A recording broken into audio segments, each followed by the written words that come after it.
Hello प्यारे बच्चों, मैं doctor Bharatlal Meena, LBS government college Kotputli. बच्चों, हम आज क्रम से BA पार्ट तृतीय के प्रथम प्रश्न पत्र पाश्चात्य राजनीतिक विचारों का इतिहास के अंतर्गत मार्क्स पर चर्चा करेंगे। मार्क्स के प्रमुख सिद्धांत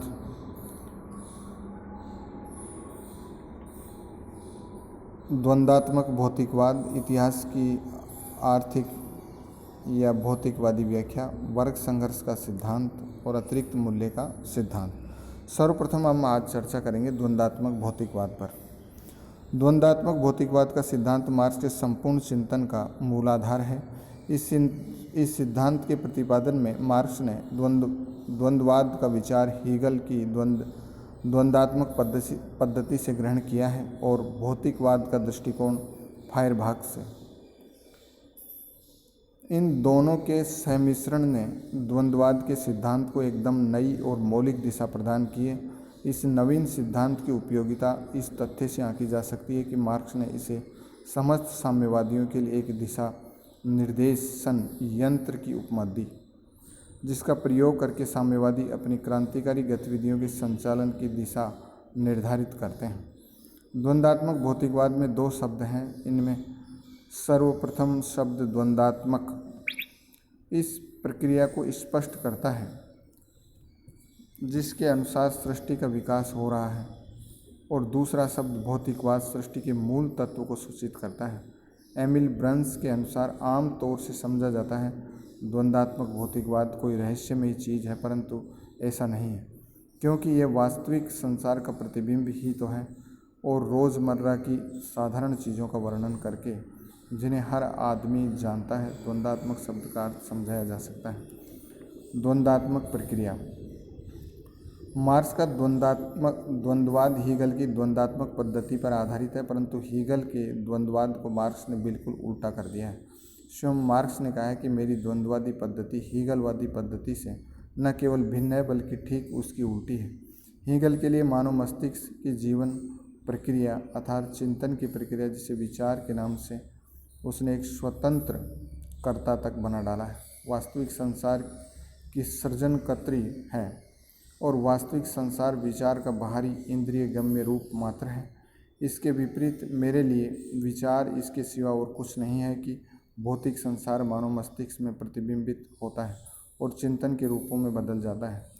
हीगल के यहाँ द्वंद्ववाद सिर के बल पर खड़ा है, और यदि आप उसके रहस्य में आवरण के भीतर छिपे तर्क बुद्धिपरक सार तत्व का पता लगाना चाहते हैं तो उसे उलट कर फिर पैरों के बल सीधा खड़ा करना होगा।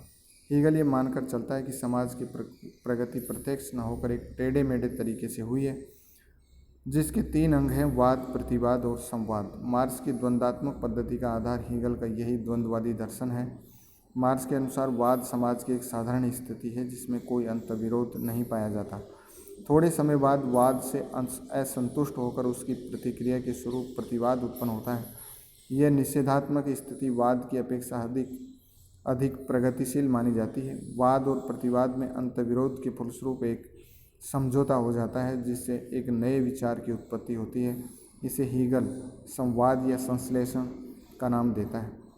यही संश्लेषण आगे चलकर एक वाद हो जाता है, जिसका फिर प्रतिवाद उत्पन्न होकर संश्लेषण के द्वारा फिर एक नया विचार उत्पन्न होता है। इस प्रकार यह क्रम निरंतर चलता रहता है। इस प्रक्रिया में पहले किसी वस्तु का निषेध होता है और उसके पश्चात निषेध का निषेध होता है, जिसके द्वारा एक उच्चतर वस्तु अस्तित्व में आती है। लेनिन के शब्दों में सही अर्थों में द्वंद्वात्मक विरोधी बातों का अध्ययन है, विकास विरोधी बातों में संघर्ष का परिणाम है। हीगल के द्वंद्ववाद के परिप्रेक्ष्य में मार्क्स के द्वंद्ववाद को समझा जा सकता है। मार्क्स तथा उसके अनुयायियों ने द्वंद्वात्मक प्रक्रिया को गेहूं के पौधे के उदाहरण से समझाया है। गेहूं का दाना वाद है। भूमि में इसे बो देने पर यह गलकर या नष्ट होकर अंकुरित हो जाता है और पौधे का रूप ग्रहण कर लेता है। ये पौधा विकास का दूसरा चरण प्रतिवाद है। तीसरा चरण पौधे में बाली का आना है। इसके पकने पर गेहूं के दाने का बनना तथा पौधे का सूख कर नष्ट होना, ये तीसरा चरण संवाद है। द्वंद्वात्मकता को एंगेल्स ने गणित में भी लागू किया। उसके अनुसार ए एक अंक है और ए के निषेध अर्थात ए एक्स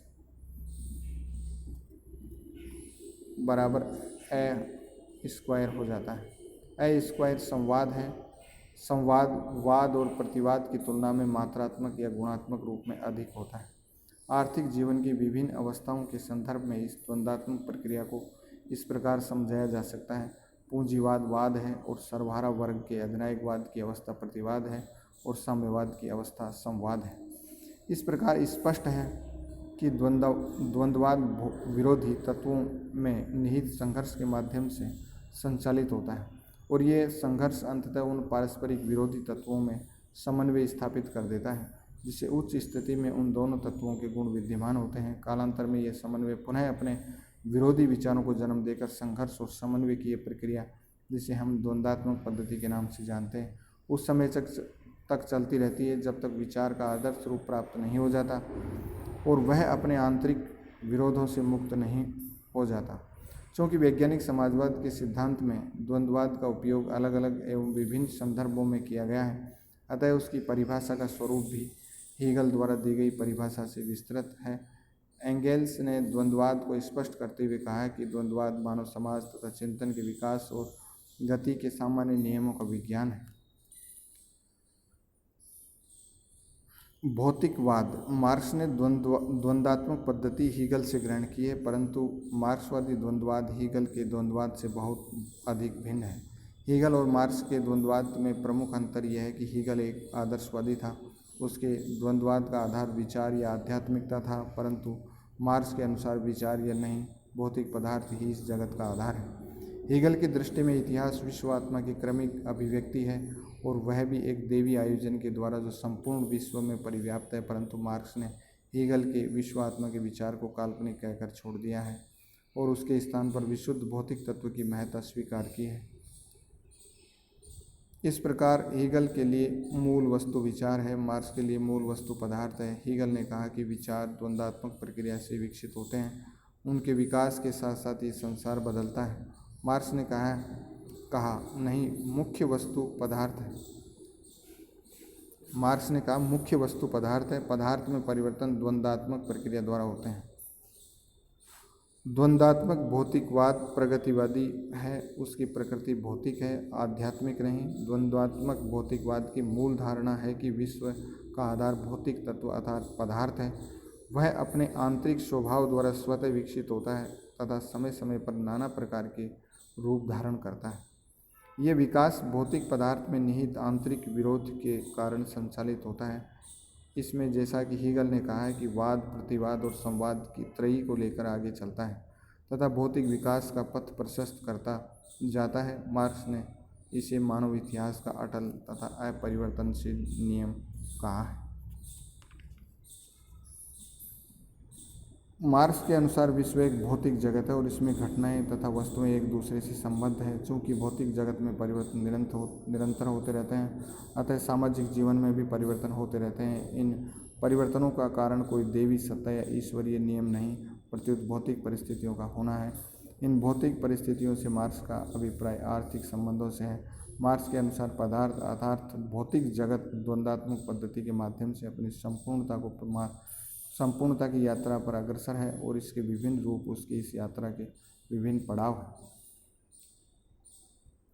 राजनीतिक अर्थशास्त्र की समीक्षा का एक प्रयास की भूमिका में मार्क्स लिखते हैं कि अपने जीवन के सामाजिक उत्पादन में मनुष्य निश्चित संबंधों उत्पादन के संबंधों में बंधते हैं और जो अपरिहार्य एवं उनकी इच्छा से स्वतंत्र होते हैं। उत्पादन के संबंध उत्पादन की भौतिक शक्तियों के विकास की एक निश्चित मंजिल के अनुरूप होते हैं। इन उत्पादन संबंधों का कुल योग ही समाज का आर्थिक ढांचा है। वह असली आधार है जिस पर कानून और राजनीतिक ढांचा खड़ा हो जाता है और जिसके अनुकूल ही सामाजिक चेतना के निश्चित रूप होते हैं। भौतिक जीवन की उत्पादन पद्धति जीवन की आम सामाजिक, राजनीतिक और बौद्धिक प्रक्रिया को निर्धारित करती है। मनुष्यों की चेतना उनके अस्तित्व को निर्धारित नहीं करती, बल्कि उल्टे उनका सामाजिक अस्तित्व उनकी चेतना को निर्धारित करता है। अपने विकास की एक खास मंजिल पर पहुंचकर समाज की भौतिकी उत्पादक शक्तियाँ तत्कालीन उत्पादन संबंधों से या जो उसी चीज़ की कानूनी अभिव्यक्ति है उन संपत्ति संबंधों से टकराती है जिनके अंतर्गत वे उस समय तक काम करती होती है। ये संबंध उत्पादक शक्तियों के विकास का रूप न रहकर उनके लिए बेड़ियां बन जाती है। तब सामाजिक क्रांति का युग शुरू हो जाता है।